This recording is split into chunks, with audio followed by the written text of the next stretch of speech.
Praise the Lord. கர்த்தருடைய வார்த்தைக்கு சதா காலங்களிலும் கனமும் மகிமை துதியும் என்றென்றைக்கும் உண்டாயிருப்பதாக. வார்த்தையாகிய தேவனுக்கும் வார்த்தையாகிய இயேசுவுக்கும் வார்த்தையாகிய பரிசுத்த ஆவியானவருக்கும் துதியும் மகிமையும் புகழும் என்றென்றைக்கும் உண்டாவதாக. கர்த்தருக்கு ஸ்தோத்திரம். எனக்கு அன்பான சகோதர சகோதரிகளே, கர்த்தருடைய ஊழியக்காரர்களே, இந்த வெளிப்படுத்தின விசேஷத்தின் தொடர்ந்தும் இந்த ஆய்வினையிலே பங்கெடுக்கிற உங்களை வாழ்த்துகிறேன்.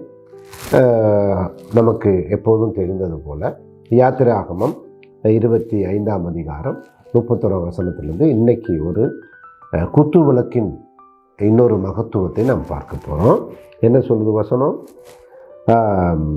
பசும் பொன்னினால் ஒரு குத்து விளக்கை உண்டாக்குவாயாக, அது பொன்னினால் அடிப்பு வேலையாய் செய்யும். பசும் பொன்னினால் குத்து விளக்கு என்றால் மெனோரா என்கின்ற எபிரேய வார்த்தை என்று நாம் பார்த்தோம்.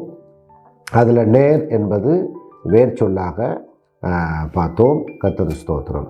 அப்போ அந்த வார்த்தையிலிருந்து தான் அது வெளிச்சம் என்பதை சுமந்திருக்கிறது. அப்போ குத்து விளக்கு என்றால் நமக்கு தெரியும், வெளிப்படுத்தின விசேஷத்தில் நாம் படிப்பது போல 1:20 அது 7 சபைகளை குறிக்கிறது. கர்த்தருக்கு ஸ்தோத்திரம். அப்போ குத்து விளக்கு என்பது சபை. அப்போ சபை என்று வரும்போது கிறிஸ்துவின் சரீரமாகிய சபை நீங்களும் நானும், இதுதான் அவருடைய அவயவங்கள். இப்போ இந்த சபை கர்த்தருக்கு ஸ்தோத்திரம் வழிநடத்தப்படுவது இல்லையா, காக்கப்படுவது, போதிக்கப்படுவது ஊழியக்காரர்கள் மூலமாக. அதனால் அந்த விஷயத்தை நம்ம பேச வேண்டியிருக்கு. இப்போ ஊழியக்காரரை பற்றி பேசுகிறாரு, தேவ மனுஷங்களை பற்றி பேசுகிறாருன்னா பேசக்கூடாதுன்னு எங்கேயுமே ரெஸ்ட்ரிக்ட் கிடையாது பைபிளில். போதனையே பாருங்கள், அவ்வளோதான். போதனையை ஊழியக்காரர்கள் என்று சொல்லிக் கொள்ளுகிறவர்கள் நினைத்துக் கொள்ளுகிறார்கள் தங்களை குறித்து யாரும் பேசக்கூடாது அப்படின்னு. தங்களை குறித்து யாரும் பேசக்கூடாது என்று எண்ணுகிறவர்கள் அவ்விதமாக தங்களை தாங்களே நிதானித்தறிந்து வாழ்வதுதான் கொரிந்தியருக்கு பவுல் எழுதிய 2:15 சொல்லுகிற விஷயம். ஆவிக்குரியவன் எல்லாவற்றையும் நிதானித்து அறிகிறான். சரி, இப்போ வசனத்துக்கு வருவோம். இங்கே என்ன சொல்லுது? குத்து விளக்கு பசும் பொன்னினால் இருக்கும். பசும் என் பொண்ணு சொல்லியிருக்கு இல்லையா? என்ன தமிழில் பசும் பொண்ணு இருக்குது? ஆனால் அது சுத்தமான பொண்ணுன்னு பொருள். அப்போ குத்து விளக்கை செய்ய பொண்ணு எடுக்கணும், ஒரே பொண்ணு. அதாவது தங்க கட்டின்னு வச்சுக்குவோமே, தங்கக்கல். ஒரு தங்கக்கல், ஒரு தங்க கட்டியை எடுத்து அதன் மூலமாக என்ன செய்யணும்? நீ என்னுடைய குத்து விளக்கை நீ செய், ஆசரிப்பு கூடாரத்தில் வைக்கிறக்கும். ஏன் அந்த குத்து விளக்கு ஏன் இப்படி செய்யப்பட வேண்டும் என்று கேள்வி வருது பார்த்தீங்களா? அப்போ அதுக்கு தான் அவர் என்ன சொல்கிறாரு, நம்ம ஏற்கனவே பார்த்தோம் 119:5 முழு வசனம் என் கால்கள் தீமை என் பாதைக்கு வெளிச்சம். அப்போ வசனம் வெளிச்சம் நேர் என்பது அப்போ மெனோராங்கிறது பார்க்குறோம். அப்போ குத்து விளக்கு அது பொன்னினாலே, பசும் பொன்னினாலே ஏன் செய்யப்படணும்? அந்த பசும் அல்லது அதுக்கு சரியான தமிழ் சுத்த பொன்னினாலேன்னு வந்திருக்கணும். நேரடியான தமிழ் எப்படி வந்திருக்கணும்? சரியான தகோர் என்கின்ற எபிரேய வார்த்தை அந்த இடத்துல வருது. தகோர் முத இந்த தகோர் என்ற எபிரேய வார்த்தை எங்கே வருது? 7:2 வருது. ஆதியாமத்தில் 7:2 எல்லா சுத்தமான மிருகங்கள், சுத்தமான பறவைகள் இப்படின்னு சுத்தம்னு பிரிக்கிறார். இவைகளில் நீ 2 ஜோடி ஜோடாக தேர்ந்தெடுன்னு நோவாவுக்கு சொல்கிறார் இல்லையா? அப்போ இந்த ஒரு இடத்துல தான் பார்த்தீங்கன்னா தகோர் என்கின்ற ஒரு வார்த்தை வருகிறது. தகோர் என்றால் சுத்தமான, க்ளீன் அல்லது புவர், ரொம்ப பியூராக இருக்கணும். கர்த்தருக்கு ஸ்தோத்திரம். பியூராக இருக்கணும், சுத்தமாக இருக்கணும், க்ளீனாக இருக்கணும் அப்படி சொல்கிறோம் இல்லையா? அப்போ ஆண்டவர் குத்து விளக்கை செய்ய சொல்லும்போது ரொம்ப ஆச்சரியமாக தான் இருக்குல்ல. ஒரே பொண்ணு வரணும். அடுத்தது சுத்தமான என்ன அர்த்தம்? அதில் எந்த கலப்படமும் வரக்கூடாது, கலப்படம் வரக்கூடாது. அப்போ அதை கை வேலையால் என்ன செய்யணும்? அதை செய்யணும். அது பின்னாடி நான் வரேன், அடுத்த எபிசோட் நம்ம பார்ப்போம். அப்போ இந்த சுத்தம் என்பது, அப்போ குத்து விளக்குனா என்ன? சபை. எவ்வளோ அழகாக இருக்கு இல்லையா? அதுதான் வெளிப்படுத்தின விசேஷம். வெளிப்படுத்தின விசேஷம் தான் நம்ம ஃபாலோ பண்ணுறோம். அந்த வெளிப்படுத்தின விசேஷத்தில் இருந்து அதுக்குரிய விளக்கங்களையும் ஆய்வுகளையும் இங்கே தொடக்கம் எங்கே இருக்குது வேற கண்டுபிடிச்சிட்டு வரோம். அப்போ வேற கண்டுபிடிச்சி தான் நம்ம என்றைக்குமே வேதத்துடைய விளக்கங்களையும் வெளிச்சத்தையும் கண்டுபிடிக்கணும். கர்த்தருக்கு ஸ்தோத்திரம். அப்போ குத்து விளக்கு எவ்வளோ அற்புதமாக இருக்குது பாருங்கள். அது சுத்தமான பொன்னினால். அப்போ பசும் பொண்ணுன்ற இடத்துல நீங்கள் பென்சில்லையோ பேனோலையும் பக்கத்தில் என்ன எழுதி வச்சுக்கலாம் பைபிளில்? சுத்தமான பொன். அப்போ சுத்தம் என்ற வார்த்தை சுத்தத்தை குறித்து வேதம் பேசுகிறது. பரிசுத்தம் வேறு, சுத்தம் வேறு. அப்போ இந்த சுத்தம், இந்த தகோர் என்கின்ற வார்த்தை 3 நிலைகளில் பொருள் கொள்ளுது. ஒன்று பிசிக்கலி, இன்னொன்று செர்மனலி, இன்னொன்று எத்திக்கலி. உடல் ரீதியான சுத்தம் பிசிக்கல் கிளீன் அல்லது பிசிக்கல் பியோர். இரண்டாம் நிலை. அப்போ இந்த இந்த பிசிக்கல் பியோரை பற்றி நீங்கள் பார்த்தீங்கன்னா மத்தேயு 23 கர்த்தருக்கு ஸ்தோத்திரம் 26 வசனம் பாருங்கள். குருடனான பரிசேயனே போஜன பாத்திரங்களின் வெளிப்புறம் சுத்தமாகும்படி அவைகளின் உட்புறத்தை முதலாவது சுத்தமாக்கு. இது நம்முடைய ஆண்டவர் திருவாய் மலர்ந்து சொன்ன வார்த்தை. இந்த சுத்தம் என்கின்ற வார்த்தை கர்த்தருக்கு ஸ்தோத்திரம். ஆகையினாலே இந்த சுத்தம் என்ற வார்த்தையை நாம் சரியாக புரிந்து கொள்ள வேண்டும். இந்த சுத்தம் என்ற வார்த்தையில் ஆண்டவர் என்ன சொல்ல வர்றார் பாருங்க. குருடனான பரிசேயனே, நீ என்ன பண்ணிட்டு இருக்கிற? நீ செய்கிறத கொஞ்சமாக யோசிக்கிறியா? கொஞ்சம் நிதானிக்கிறியா? நீ செய்கிற வேலை என்னன்னே தெரியாமல் நீ செஞ்சுட்டு இருக்கிறியா? அப்போ என்ன உள்ளேயே இப்போ என்ன செஞ்சுக்கிட்டு இருக்கிற? அப்போ நீ போஜன பாத்திரங்களின் வெளிப்புறம் சுத்தமாகணுமா இருந்தால் சுத்தமாகும்படி அவைகளின் உட்புறத்தை முதலாவது சுத்தம் பண்ணு. உட்புறத்தை சுத்தம் பண்ணிட்டு தான் வெளிப்புறத்தை சுத்தம் பண்ணணும். இதில் இன்னொரு லாஜிக் இருக்கு. என்ன தெரியுமா? உட்புறம் சுத்தம் ஆனால் தான் வெளிப்புறம் சுத்தமாகும். சாத்தியக்கூறுகள். உட்புறமே சுத்தமாகாதப்ப வெளிப்புறம் எப்படி சுத்தமாகும்? அப்போ என்ன நடக்குது? உட்புறத்தை முதலாவது நீ சுத்தப்படுத்து. அப்போ என்ன ஆகும்? பாத்திரத்துடைய வெளிப்புறம் சுத்தமாகும். அப்போ வெளிப்புற சுத்தத்தை குறித்து இயேசு பேசுகிறாரா என்றால் பேசுகிறார். பரிசுத்த வேதம் பேசுகிறதா? பேசுகிறது. ஆனால் இன்றைக்கு சபைகள் பேசுகிறதா என்றால் கேள்விக்குறி. வெளிப்புற சுத்தம் எது? ஒரு குத்துவிளக்காகிய சபை வெளிப்புறத்தில் சுத்தமாக இருக்க வேண்டும். வெளிப்புற சுத்தம். இப்போ சபைன்னா யார் முதலாவது நீங்கள் புரிஞ்சுக்கணும்? நீங்களும் நான். அப்போ உங்களுடைய என்னுடைய வெளிப்புற சுத்தம். வெளிப்புற சுத்தம் என்பது கிரியை, நம்முடைய சரீரம் சார்ந்த ஒரு விஷயம். இந்த சரீரம் சார்ந்த விஷயத்தில் உடல் ரீதியான காரியங்களில் ஒரு சுத்தம் நமக்கு வேணும்னு வேதம் சொல்லுது. அப்போ உடல் ரீதியான இந்த காரியத்தில் நமக்கு ஒரு சுத்தம், இதுதானே நமக்கு சரியான ஒரு ஃபிசிக்கல் கிளீன் இருக்கும். குளிக்கிறோம், நல்ல துணி போட்டுக்கிறோம், உடம்பு போட்டுக்கிறோம் இல்லையா, நீட்டாக இருக்கிறோம். முடிஞ்சால் உயர்தரமான உடைகளை நம்ம ஏன் போடுறோம் அப்படிங்கிறது வேற, அதில் நோக்கம் இருக்குது. ஒவ்வொரு மனிதனும் ஒரு உடையை உடுக்கும் பொழுது அந்த மனிதன் தன்னை குறித்து என்ன நினைத்துக்கிட்டு அதை உடுக்கிறான் அப்படிங்கிறத இங்கே விஷயம். அப்போ அந்த எண்ணங்களுக்குள்ளே நோக்கத்துக்குள்ளே பிழையான நோக்கங்கள் வந்து விடக்கூடாது. மற்றவர்கள் என்னை பார்த்து பெருமையாகவும் நான் உயர்ந்தவன் என்றும் நான் பெரிய வசதி படைத்தவன் என்றும் என் உடை மூலம் தெரிந்து கொள்ள வேண்டும் என்று நினைப்பது, அது என்னை பொறுத்த வரைக்கும் எப்படி அது சரியாக இருக்கும்னு எனக்கு தெரியல. அது ஒரு பிழையான நோக்கம். மற்றவர்களுக்கு இடையூறு இல்லாமல் சமூகத்தில் ஒரு கண்ணியமாக அவர்கள் என்னை பார்க்கும்போது அல்லது நானே என்னை பார்க்கும் பொழுது என்னுடைய உடை எனக்குள்ளே ஒரு கண்ணியத்தை வெளிப்படுத்துகிறதா? மற்றவர்கள் கூச்சப்படாமல் என்னிடத்தில் நெருங்குற அளவுக்கு என்னுடைய உடைகள் இருக்கிறதா, நடைகள் இருக்கிறதா? இதை தான் நம்ம பார்க்கணும். இதுதான் சுத்தம். இது ரொம்ப முக்கியம். நீங்க மறந்துடாதீங்க. கர்த்தருக்கு ஸ்தோத்திரம். ஆக மோசே யாத்திராமத்தில் உங்களுக்கு தெரியும், ஆண்டவரோட அது வனாந்திரத்தில் மந்தம் வச்சுட்டு இருக்காரு.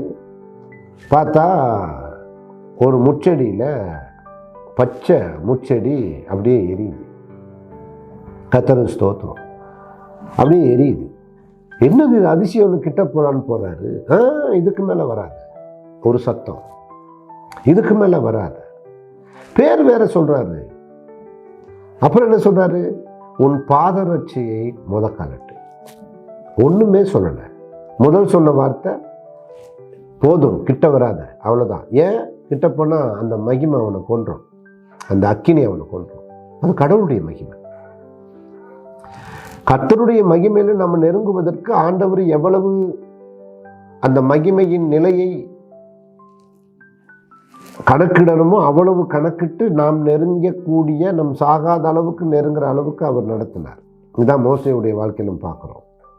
ரொம்ப ஆச்சரியமான விஷயங்கள். அதனால கர்த்தருடைய மகிமை இவ்வளவுதான் நீங்கள் நினைச்சிடக்கூடாது. கர்த்தருடைய மகிமை முழுவதுமாக வெளிப்படவில்லை. இந்த பிரபஞ்சத்தில் வெளிப்பட்டால் எல்லாம் அழிஞ்சு பஸ்பம் ஆயிடும். இன்னைக்கு நட்சத்திர உலகமும் இந்த விண்வெளியில் இருக்கிற சூரியனும் மற்றும் அதை விட பல நூறு மடங்கு பெரிய தொலைவில் இருக்கக்கூடிய பல லட்சம் கணக்கான கேலக்சிஸ் இருக்குது, நட்சத்திரம். இதெல்லாம் ஓகே, இதெல்லாம் இப்போ பேசினா அது வேறு விதமாக போயிடும். அவங்க கவனிக்க, அவர் அவ்வளோ. அப்போ வானத்துக்கு நட்சத்திரங்களுக்கு நட்சத்திரம் மகிமை வேறுபடுது. வானத்துக்குரிய மகிமை வேறு, பரலோகத்துக்குரிய மகிமை வேறு. கர்த்தர் ஸ்தோத்திரம். பூமிக்குரிய மகிமை வேறு, வானத்துக்குரிய மகிமை வேறு.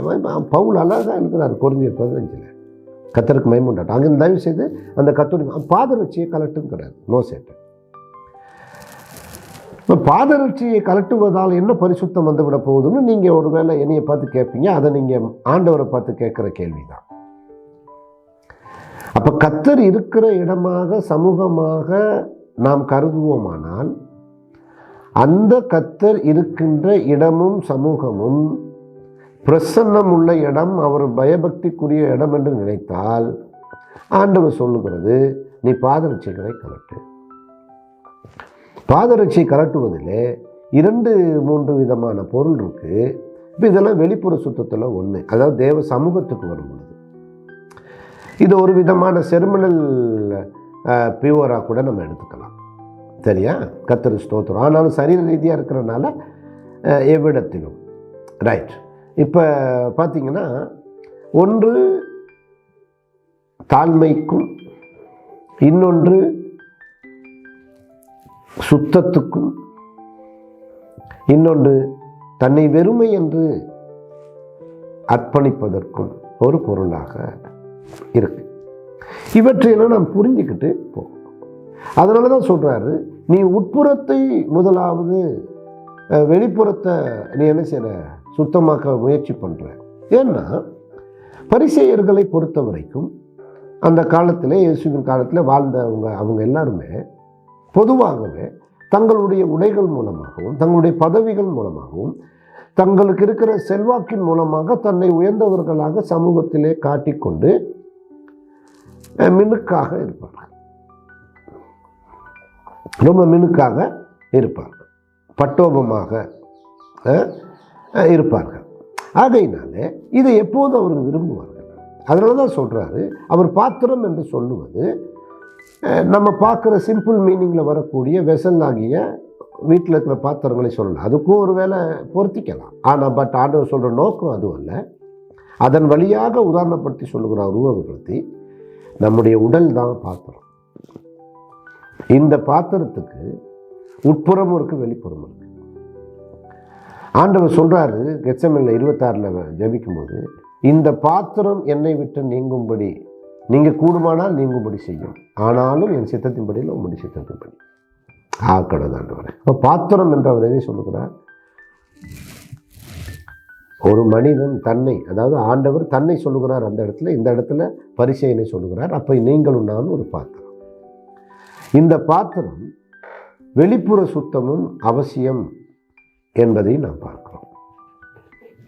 இது இந்த வெளிப்புற சுத்தம் என்பது சபையிலே கிறிஸ்தவர்களாகி, கர்த்தருடைய பிள்ளைகளாகிய, கிறிஸ்துவை உடையவர்களாகிய, சத்தியத்திலே வாழ்களாகிய நாம் நம்முடைய அவயவங்களிலே நாம் எப்படி இருக்கணும்? சுத்தமாக இருக்க வேண்டும்.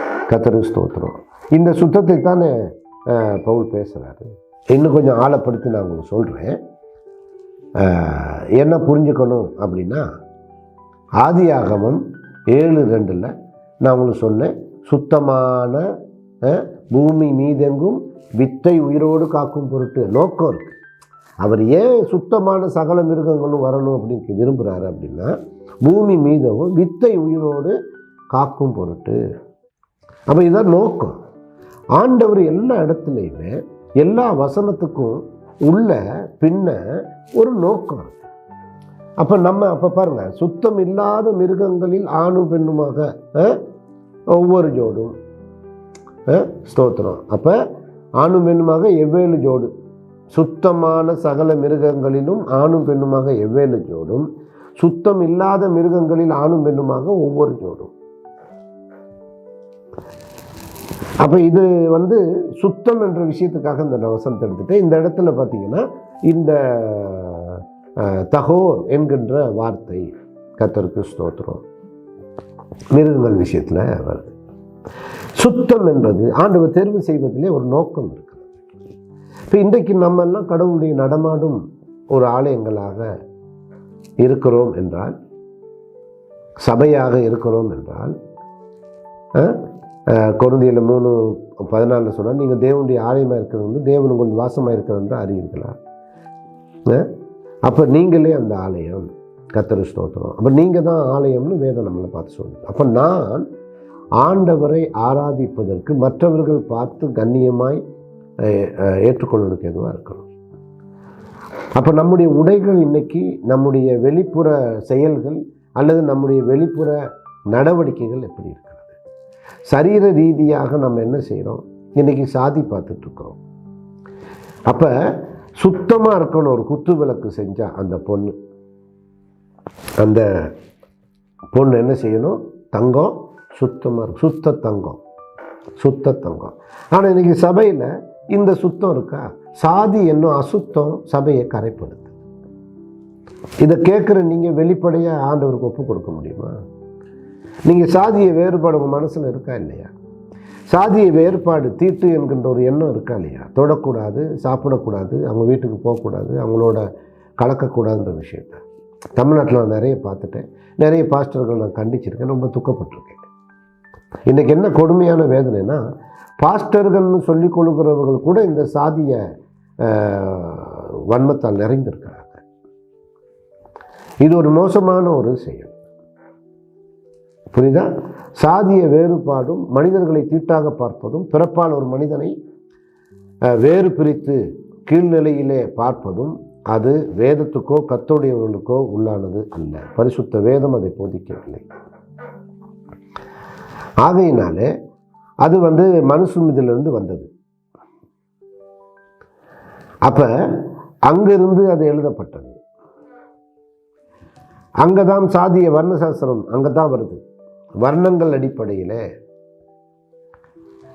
அப்ப அதை நான் இன்னொரு நாளைக்கு நான் பேசுறேன், சரிதானே? அப்ப தலையில, தோல்ல,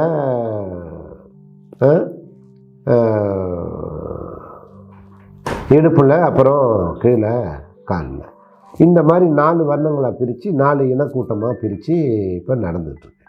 இதை போய் நம்ம சபைக்குள்ளே வச்சுட்ருக்குறோம். எப்படி சபை சுத்தமாகும்? எப்படி சபையில் சுத்தத்தை பற்றி பேசுகிறோம்? பாட்டு பாடுறோம், நல்லா குதிச்சு இல்லையா? நல்ல மியூசிக் அடித்து என்ன செய்கிறோம்? பாட்டு பாடுறோம், பரிசுத்த ஜோதியே அப்படிங்கிறோம், சுத்தம் அருளும் அப்படின்னு சொல்லி பேசுகிறோம், இயேசுவின் குடும்பம் சொல்லி பாடுறோம். 33 அழகாக சொல்கிறாரு, இதோ சகோதரர்கள் ஒருமித்து வாசம் பண்ணுவது எத்தனை. அப்போ சகோதரர்கள் நம்ம எல்லாரும் ஒரே ரத்தத்தினால கழுவப்பட்டிருக்கிறோம். எபேசியர் 2:15 சொல்கிறாரு, இரு தரத்தாரையும் ஒன்றிணைக்க அந்த ஒப்புரவாகுதலை செய்கிறார். கொலோசியர் 1:20 அதை சொல்கிறாரு. கர்த்தருக்கு ஸ்தோத்திரம். இதெல்லாம் நம்ம ஆண்டவர்கிட்ட கற்றுக்கிட்ட விஷயம். ஆனால் இன்றைக்கி சபை, உலகளாவிய சபைகளுக்குள்ளே நிற வேறுபாடுகள்,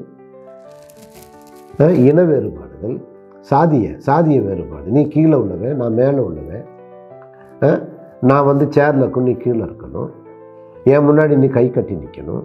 இந்த பாசு புத்தி, இல்லையா? யோசிச்சு பாருங்க. அப்போ இதெல்லாம் இன்னைக்கு இருக்கா இல்லையா? சபைகளுக்குள்ள ஒரு அடிமை சாசனம் இருக்கா இல்லையா? இதை தொலைக்கத்தானே இயேசு சிலுவையில் மரித்தார். ஆனால் இன்னைக்கும் இந்த சாதியை கட்டி பிடிச்சிக்கிட்டு திருமணம்னு வந்தால் தங்களுடைய சாதிக்கேற்ற பொண்ணை தேடுறீங்களே, வெக்கமா இல்லையா? வேதத்தை படிக்கிற நீங்கள், ஊழியம் செய்கிற நீங்கள், கர்த்தருக்காக வாழ்கிற நீங்கள், வசனத்தின்படி இருக்கிற நீங்கள், உங்களுடைய நீங்கள் கர்த்தருடைய சபை சரீரமாகிய இயேசுவின் சபையாக இருந்தால் நான் கேட்பதை மனசாட்சிப்படி யோசிச்சு பாருங்க. அது சுத்த பொண்ணால் செய்யப்படும். அங்கே தான் நான் இருப்பேன், அங்கே தான் நான் வெளிச்சம் இருப்பேன். எது வெளிச்சம் கொடுக்கும்? சுத்த பொண்ணா செய்யப்பட்டதான் வெளிச்சம் கொடுக்கும். அப்போ பாருங்க, அப்போ இது எவ்வளோ பெரிய ஒரு கரை இருக்கு இன்றைக்கு. இதை பகிரங்கமாக பாஸ்டர்கள் சபையில் மேடையில் அவங்களால அறிவிக்க முடியுமா? இனி நம்ம சபையில் யாருமே எந்த காரணம் கொண்டும் சாதிய வேறுபாடு பார்க்கக்கூடாது.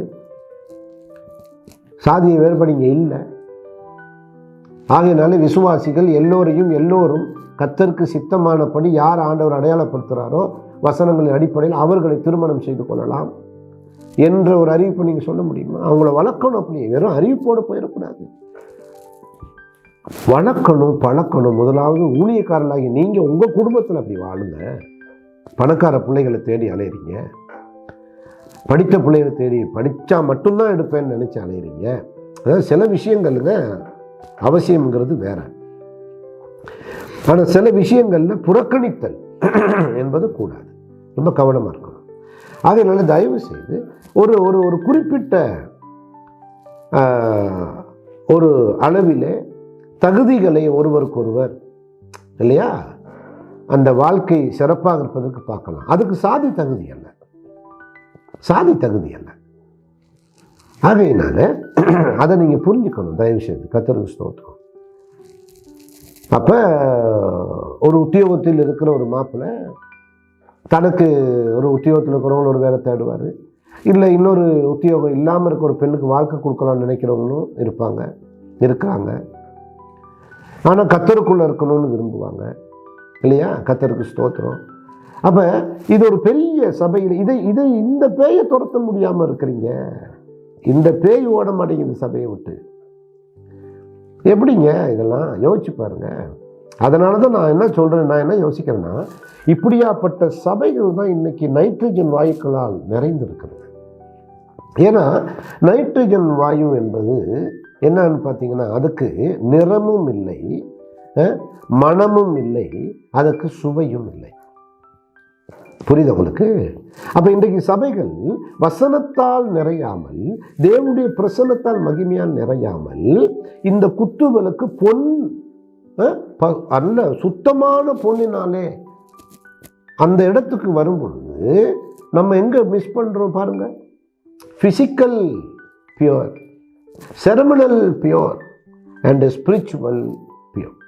இந்த மூன்று நிலைகள்லையும் நம்ம மிஸ் பண்ணிடுறோமா? நம்ம ஆராய்ந்து பார்க்கணும். அப்போ இன்றைக்கு நிறமும் இல்லை இல்லையா? சத்தியத்தினுடைய ஒரு நிறம், அடையாளம், சத்திய வாசனை, மனமும் இல்லை.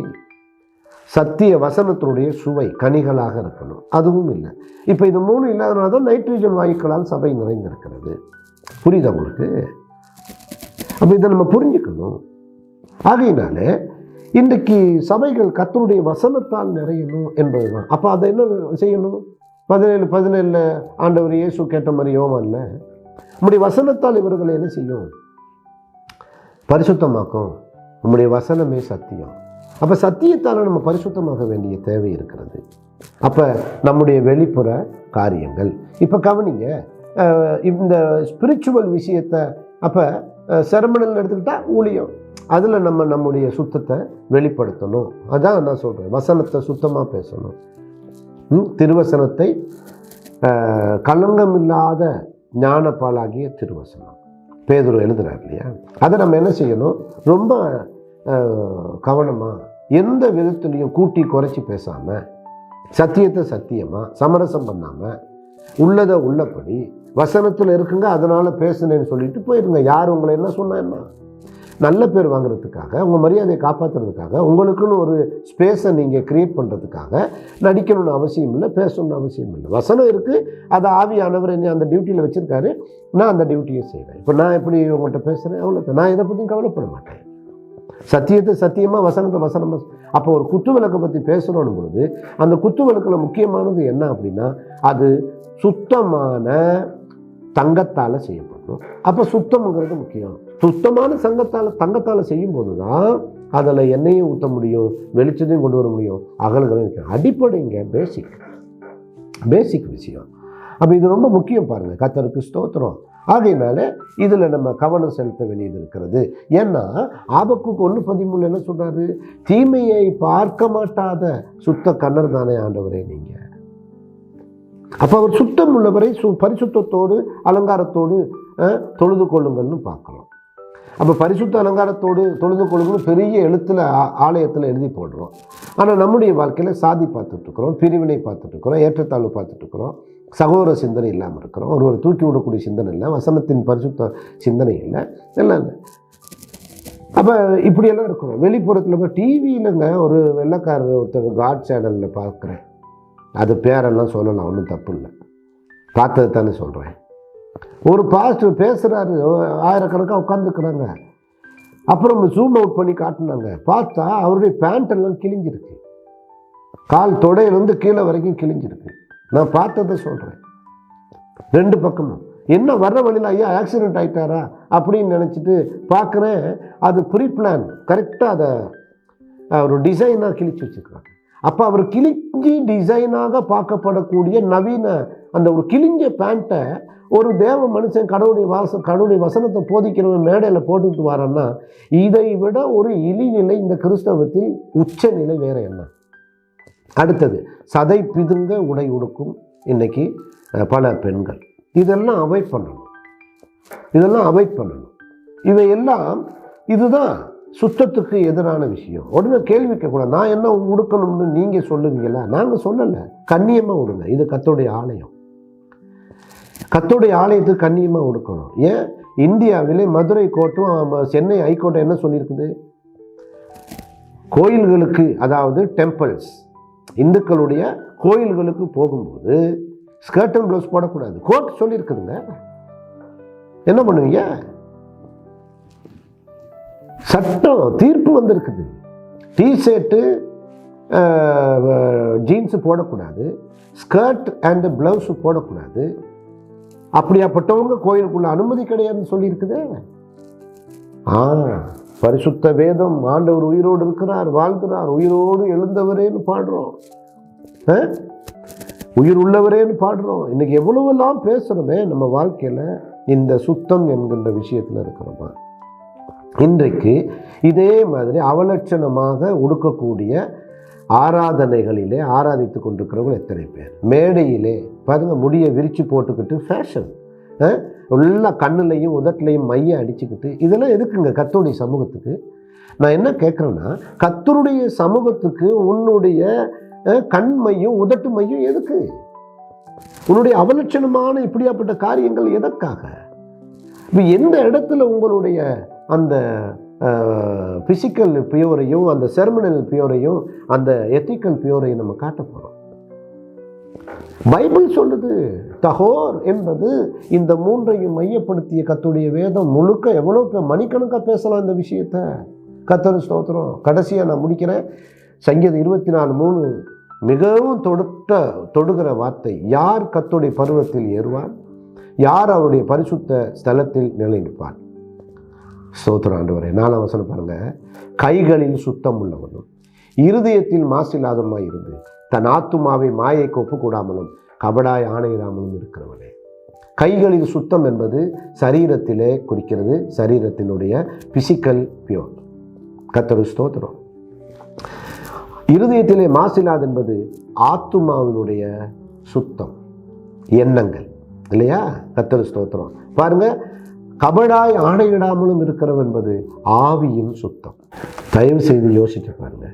அந்த சுத்த பொன்னினாலே ஆண்டவரே இந்த குத்து விளக்கை உருவாக்குங்க ஐயா. நம்ம ஒப்பு கொடுக்கலாமே. நீங்களும் நானும் நாம் சபையாக ஆண்டவருடைய சரீரமாக நினைச்சார். அங்கே பிரசன்னம் எனக்குள்ளேயும் உங்களுக்குள்ளேயும் நமக்குள்ளே இருக்கணும்னு நினைச்சார். அது சுத்த பொன்னினாலே செய்யப்பட வேண்டும். இப்போ சுத்தம் என்கின்ற தகோர் என்கின்ற அந்த எபிரேய மூல வார்த்தையிலிருந்து எனக்கு அன்பான கர்த்தருடைய பிள்ளைகளை ஊழியக்காரர்களை, நான் குறிப்பிட்டு சொன்னதை விட பல ஆயிரக்கணக்கான விடயங்கள் இருக்கிறது. இவை எல்லாவற்றையும் நாமே சுய பரிசோதனை செய்து நம்மை விட்டு தூக்கி எறியோம். நம்மை கரைப்படுத்துகின்ற, நம்மை அசுத்தப்படுத்துகின்ற, ஆண்டவரை விட்டு பிரிக்கின்ற, கர்த்தருடைய நடமாடும் ஆலயமாக, கனிகளாக, வாசனை உள்ளவர்களாக வாழ முடியாதபடி எவையெல்லாம் தடையா இருக்கோ அவை எல்லாத்தையும் நாம தூக்கி வீசணும். நான் சொல்றேன், பாஸ்டர்களுக்கு நீங்க அறிவிங்க அப்படின்னு சொல்றேன், சர்ச்சில் அறிவிங்க, வாழ்ந்து காட்டுன்னு சொல்லிக்கணும். அது விசுவாசிகள் ஏன் அவங்க அறிவிச்சா தான் வாழ்வீங்களா? அவங்க சொன்னா தான் இருப்பீங்களா? ஏன் உங்களுக்குன்னு என்னங்க, நீங்களும் பைபிள் படிக்கிறீங்க தானே, உங்களுக்கும் வசனம் தெரியுது தானே, உங்களுக்குள்ள ஆவியானவர் இருக்கிறாரு. ஆவியானவர் இருந்தால் இதை தானே பேசுவார் இல்லையா? யோசிச்சு பாருங்க. கைகளில் சுத்தத்தை பற்றி பேசுவார், இருதயத்தில் மாசில்லாத தனத்தை பற்றி பேசுவார், கபடாய் ஆணையிடாமலும் யாரும் உடைய கூடாரத்தில் பிரவேசிப்பார். மதம் மாறியவர்களா? ஞானசாந்தம் பேரை மாற்றிக்கிட்டவங்களா? இல்லை சபையில் மெம்பர் ஆனவங்களா? இல்லை அவருக்கு ஊழியம் செய்கிறவங்களா? எங்கேயாவது இருக்கா பைபிளில் வசனம்? பாருங்க, யாரும் உடைய கூடாரத்தில் பிரவேசிப்பான். தனிப்பட்ட வாழ்க்கையிலே ஒவ்வொருவருடைய ஜீவியத்திலும் நம்ம எல்லாருமே என்ன செய்யணும்? அர்ப்பணிக்கணுங்க. ஒப்புரவாகணும், ஒப்பு கொடுக்கணும், ஒத்துக்கணும். கர்த்தருக்கு ஸ்தோத்திரம்.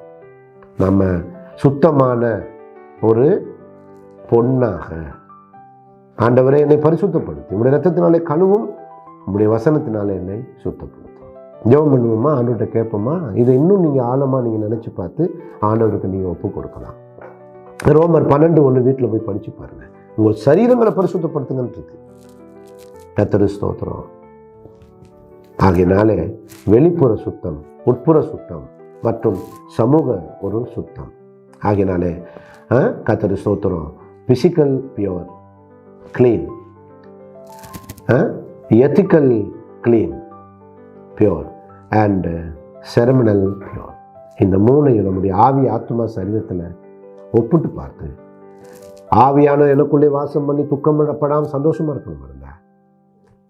எதெல்லாம் தடையாக இருக்கோ, எதெல்லாம் முட்டுக்கட்டையாக இருக்கோ, இப்போ இதெல்லாம் நடிப்பு, இதெல்லாம் மூடி மறைச்சிப்பிட்டு பாட்டை பாடி கையை அசைச்சு அப்படியே மியூசிக்கை வாசிச்சுட்டு அப்படியே ஒரு மாதிரி வீடியோவுக்கு போஸ்ட் கொடுக்கறது மூலமாக நம்ம பரிசுத்தம் அடைய போகிறதும் இல்லை, பரலோகம் போக போகிறதும் இல்லை. நாம நிதானித்திருந்தால் நம்ம நியாயத்திற்கப்படும். கர்த்தாவே என்னை சுத்த பொன்னாக, குத்து விளக்காக உருவாக்கும். கர்த்தருடைய சமூகத்தில் உங்களுக்காக நான் ஜெபிக்கிறேன். எப்போதும் ஒவ்வொருவரும் ஜெபத்தில் ஐக்கியப்படுவோம். இன்னொரு இதே குத்து விளக்கை குறித்த ரகசியத்தோடு நான் அடுத்த முறை உங்களை சந்திக்கிறேன். அது வரைக்கும் ஆண்டவருடைய பரிசுத்தத்தின் சிந்தை உங்களுக்குள்ளே எப்போதும் உங்களோடு பயணிக்கட்டும். கர்த்தர் வந்தால் அப்போ தான் நம்ம பயணிக்கலாம். கர்த்தருடைய வார்த்தைக்கு சகல கன மகிமை துதி உண்டாவதாக. Thank you and God bless you.